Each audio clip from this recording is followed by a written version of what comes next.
What if the future isn't ahead of us, but within us?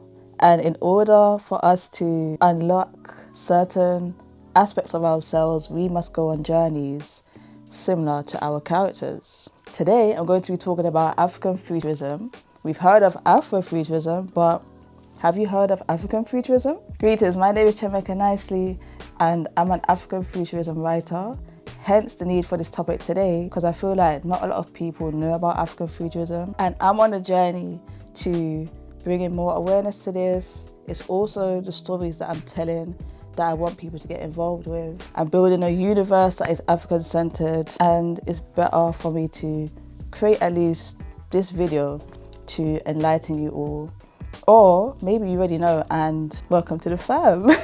So what is African futurism? First, we need to compare it to Afrofuturism. Afrofuturism is more centered in the West from what I know of. An iconic example is Black Panther, where we have Wakanda, we also have the US, but it's like those two places were interacting with each other. And a key thing about Afrofuturism was that it was more westernized, and though Wakanda was so empowered and they had advanced technology, at the end of the day it was like the Western world was calling the shots. So now African futurism is coined by Nnedi Okorafor. If you know of her, great. If you don't, she is the author of the Akata series, and recently she published her novel, Death of the Author. Now for me, I apply my own twist to this. She is Nigerian American, so she has the background in Africa. She has been to her homeland.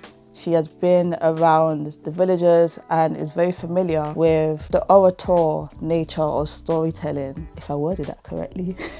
Storytelling via the voice and just being more animate with stories. So the way that she has interpreted African futurism is to center stories on the continent within the African perspective, the African way of being, more the African philosophy. And a lot of the times that centers around community, being one for all, than doing things for oneself as the Western world wants it, for capitalism and stuff like that. She has done a blog post on her website that goes more into depth about why she created African futurism alongside African Futurism, and I would implore you to go ahead and read that. My twist, however, since I'm from the diaspora, specifically I'm of Caribbean descent, I'm Jamaican, British.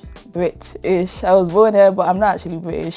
So as I'm from the diaspora, it's like I don't have first-hand knowledge or experiences on the motherland of Africa. And so my twist with African futurism is to portray the diasporan perspective. As growing up, I always felt disconnected. We do have a Caribbean, African type community in the UK, and I did grow up within various ones, but internally, I always just felt disconnected. This is probably just because of the environment and the fact that I couldn't really mix with certain people because of the way that I was brought up, and so the mentality was different. So I inject what I went through into my stories as a way of self-discovering myself, and also for my characters to be on a similar journey like that. So if you was in the UK or the US or wherever in the diaspora, and you felt disconnected from your culture, or you just didn't really know who you are because the slave trade messed everything up. For example, my family, although we're Jamaicans, we don't know exactly where we come from in Africa. But when we went to Ghana, a lot of the Ghanaians were saying that the Jamaicans actually originated from Ghana, and I could see similarities and just colours and sometimes the food and just the way that they were expressing themselves. But when it comes to stories, telling them in an African futuristic way, the way that I've applied this in my mind is to borrow a little bit from Afrofuturism by placing my stories in the Western world. So a lot of them will be in London, but I would also have planets that are heavily inspired by certain symbologies and philosophies on Africa. For example, my first novel, The Masterpiece, which I've rebranded to a new title, Whispers of the Six. That one is inspired by Egyptian symbology. So I've got the Ankh, I've got the Eye of Horus, I've got Ma'at, and certain spiritual systems which I'm going to be developing in that world of a surfer. So where I have planets that will also relate to London, ultimately they will be journeying back into Africa. That's my way of wrapping my head around African futurism, for it to be the diasporans transitioning back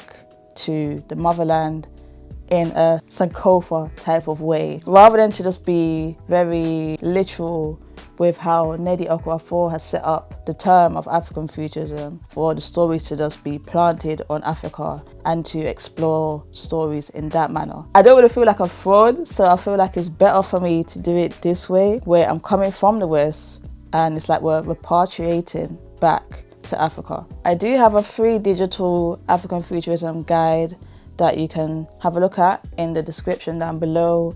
It goes a lot deeper into my interpretation of African futurism, along with my list of African futurism stories that you can get stuck in if you haven't delved into like African futurism, African fantasy, stories by Black authors such as Tay Thompson, Nnedi Okorafor, Wale Talabi, and so many others. I also feel like we're in a very transformative and like pivotal time where there's such an emphasis on representation and now Black stories, African futurism, African fantasy, stories that just more represents us as a people in our very diverse ways of being. So I've always just felt aligned with African futurism, because it's like, if you cannot tell stories about yourself, how can you connect with others, or how can you just feel like you're in this world? For the longest while, I've always felt like, because I'm a dreamer, it's easy for me to be up in the clouds and to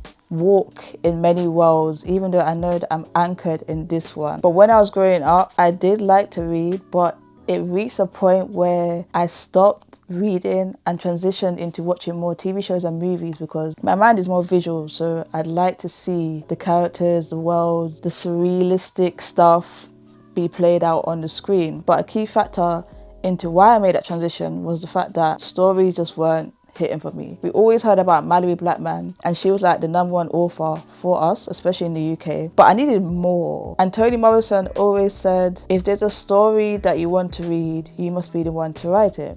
And beyond that, better to write the stories that you want to read than to write the stories that would sell and would feed into the capitalistic system, but not feed into your heart and your soul's purpose and what you want to birth into this world. That's another reason why I write African Futurism, because I understand the gap in the market. I understand what is missing. And it's been missing for a few years actually, because there's a lot of stories that should be a lot more popular, but people just don't know about those authors or those books. There's like less accessibility, and that's another reason why I created this platform, because it's going to be a beacon for writers who do want to tell stories that are more anchored to their African cultures, their experiences on Africa, or as diasporans, that just always made them giddy on the inside and excited to want to write them, visualize them first and foremost, to then write them and share it with the world. But touching upon what I said earlier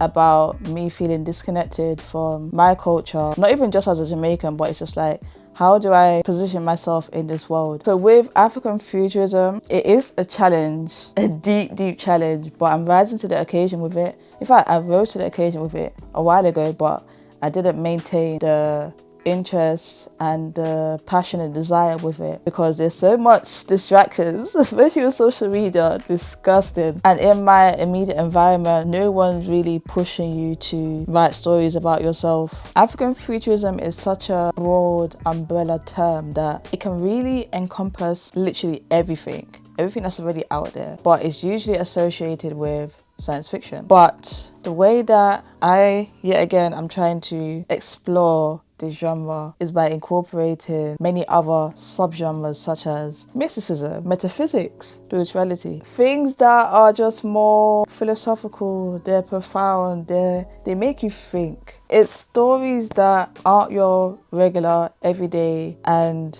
you don't see, for example, in Hollywood. Stories that make you want to dream, to see outside of your own perspective and wonder. The futurism aspect comes into play with speculative speculating on how we would be moving forward into the future. Sometimes this can be like in a literal sense, and in other ways it could just be picking and choosing certain aspects in the African culture and like providing stories that are questioning how things would be in the future, hence the reimagining aspect. And when we're talking futurism, it tends to always be like advanced technology, things out of space, where we have like higher level beings. In my case, it will be higher level schools of thought, higher level understandings, beings, planets, because from what I've always heard, Earth is more of a lower nature. It's got something to do with it just being a physical world where things are just dense. But the higher up you go in the universe, the more things become magnetized and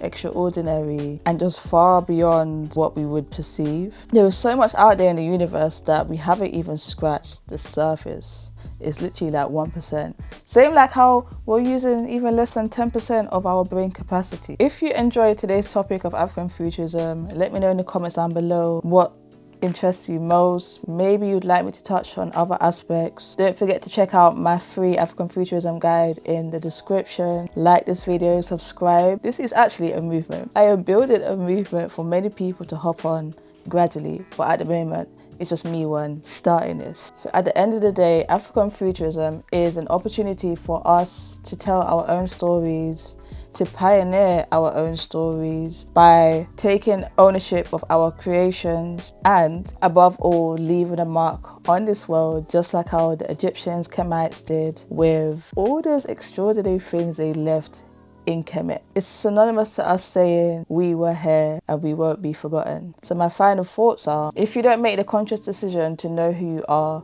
learn who you are, then don't expect anyone else to, because society for sure won't. So why not choose African futurism stories, whether you're a writer or a reader, and make this space monumental, something innovative, something to be worthy of being appreciated, loved, and being a part of.